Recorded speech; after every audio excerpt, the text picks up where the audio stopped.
Hare Krishna, Namaste. Chapter 14 is entitled as Gunatraya Vibhaha Yoga, Sloka 19. Nānyaṁ guṇebhyaḥ kartāraṁ yadā draṣṭānupaśyati guṇebhyaścha paraṁ vetti mad-bhāvaṁ dhigacchati. From the previous sloka, we learned that one who is situated in the mode of goodness, he gradually raises upward and then get freed from the shackles of samsara and attains liberation. Attaining liberation means free from three gunas. So a question comes in mind is, we have been talking so much about sattva guna, mode of goodness. Do we have to get rid of all the three gunas, which include sattva guna, or one has to hold on to sattva guna? As stated earlier, that sattva guna will gradually elevate one to liberation. So, do we have to stick on to sattva guna, or do we have to be from all the three gunas, including sattva guna, to obtain liberation? Which one is right? Answer is, it is certainly due to cultivating sattva guna one attains liberation, not through rajoguna and tamoguna. That part is very clear. But sattva guna doesn't give liberation, moksha, directly. Sattva guna gradually raises and then helps one to finally cross over all the three gunas, including itself, to attain the liberation. Unless one is free from these three gunas, one will not be able to attain the gate of liberation. This gate is nothing but getting released from the three gunas. Now let's learn the message from this sloka. Drishta, the seer, that is one who is sentient being, that is conscious being, Atma, yadā, when, guṇebhyaḥ, that which is different from the gunas, kartāraṁ, as the agent of actions, nānyaṁ, does not see guṇebhyaḥ paraṁ, the self as different from the gunas, vetti, knows, saha, he, mad-bhāvaṁ, my spiritual nature. Meaning, like me, Krishna is speaking this, the state of not being controlled by gunas, that is Krishna's nature.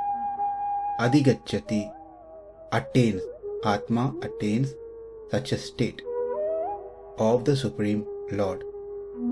Whatever action is done, we do not perform it on our own. The sattva, rajas, tamogunas makes us undertake it. Hence, the gunas are the doers, not us. He who clearly understands this, Krishna says, will attain my state. Let's do a short recap what has been covered and then connect to the discussion that's happening in this sloka. The cause for Jivatma to dwell in this samsara, in the material world, by repeated birth, death, is simply due to the cause of gunas.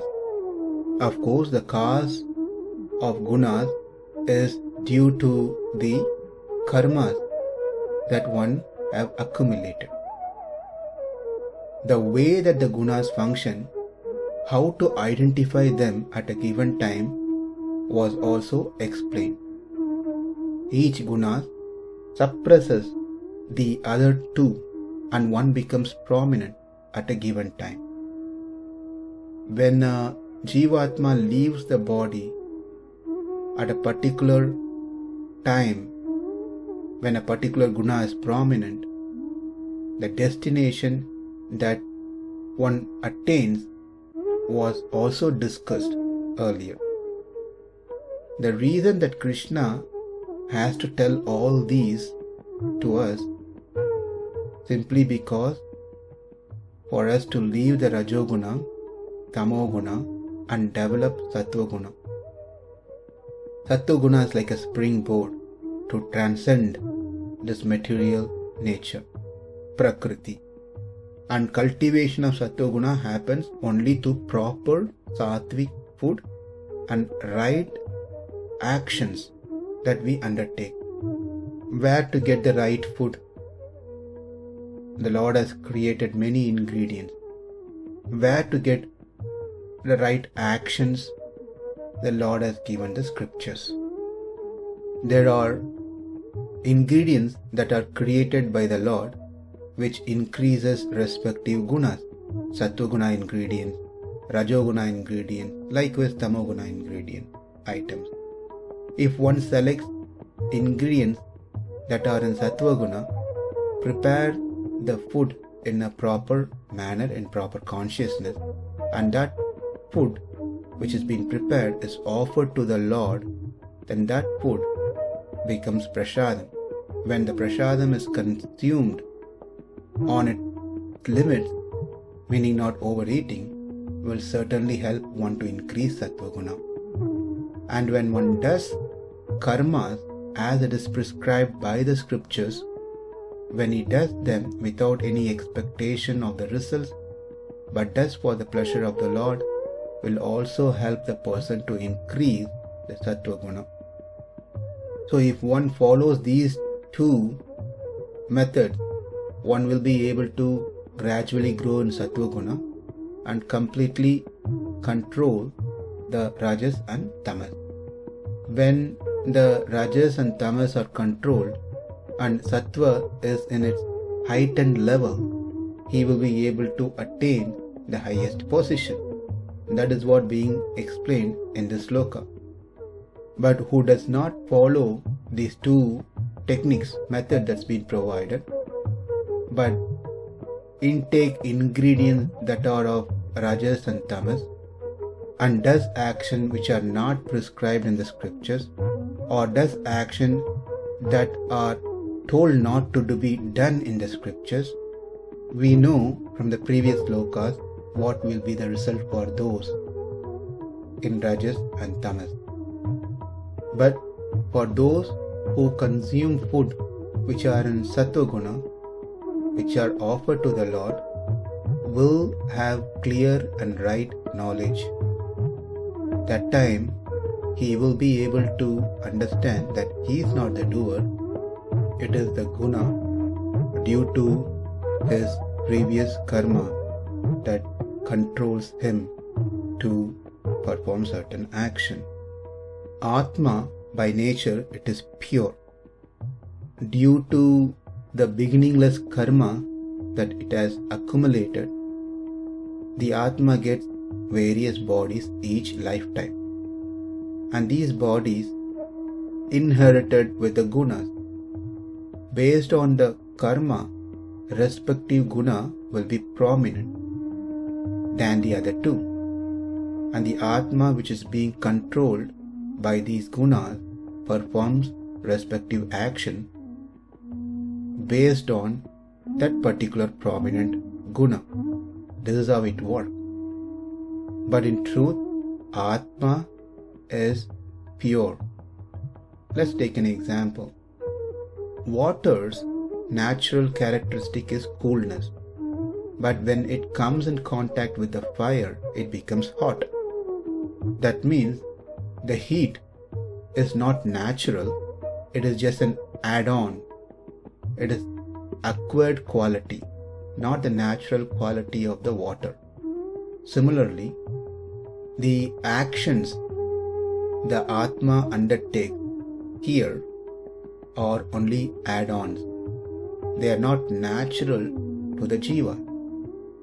Eating, sleeping, these things are all not the natural qualities of the Atma. They are just add-ons, acquired quality.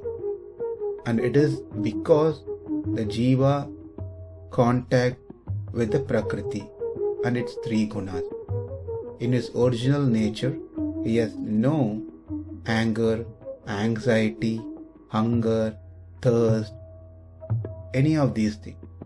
These are all just simply because of the gunas. But because of the previous karmas, he gets a body based on the karma, a particular guna being prominent, and that prominent guna drives one to do a respective certain actions. If it is sattva guna, one does activities in sattva, cultivating true knowledge. If it is rajoguna activities are being greedy and etc. If it is tamoguna, then tamoguna activities are like laziness, sleep, etc. Either it is good action or bad action. One who has the Atma Jnana, the knowledge of Atma, will understand the logic behind the action. That is, the gunas are the one makes us dance like puppets, and accordingly the actions being executed.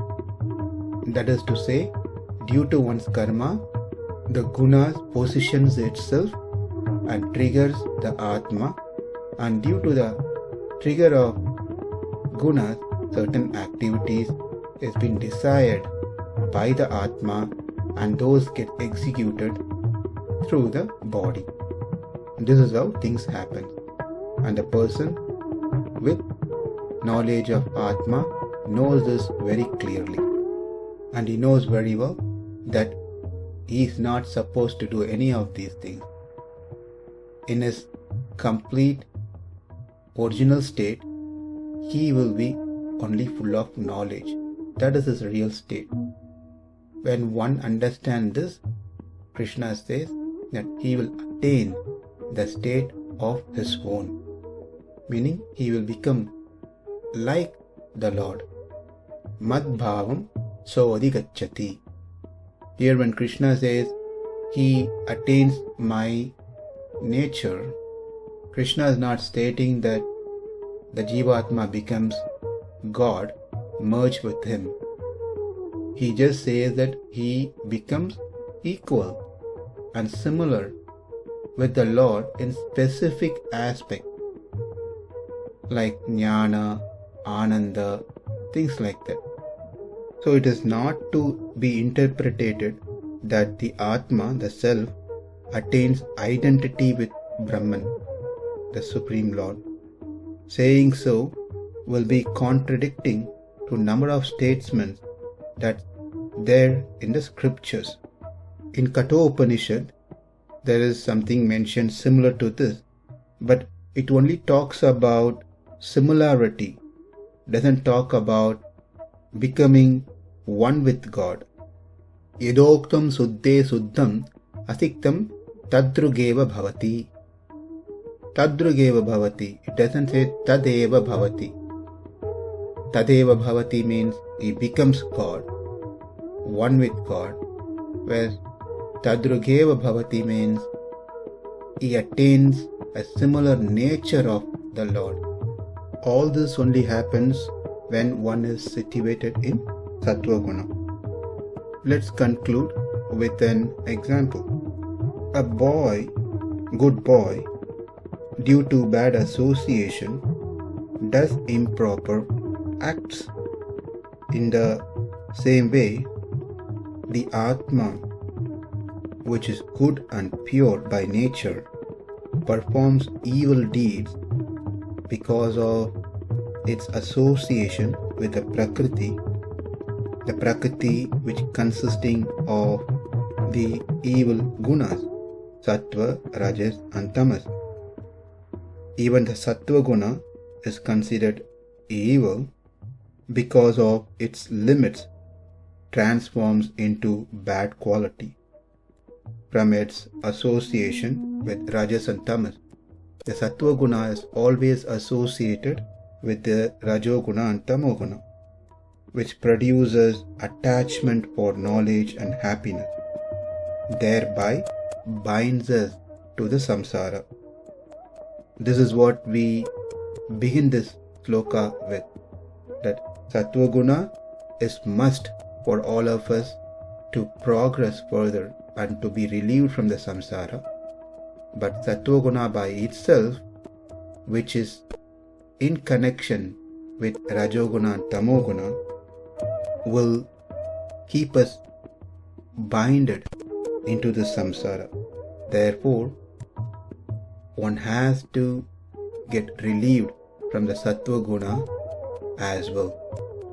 Meaning, one must transcend the three gunas and attain liberation. But that only happens through perfected sattva guna.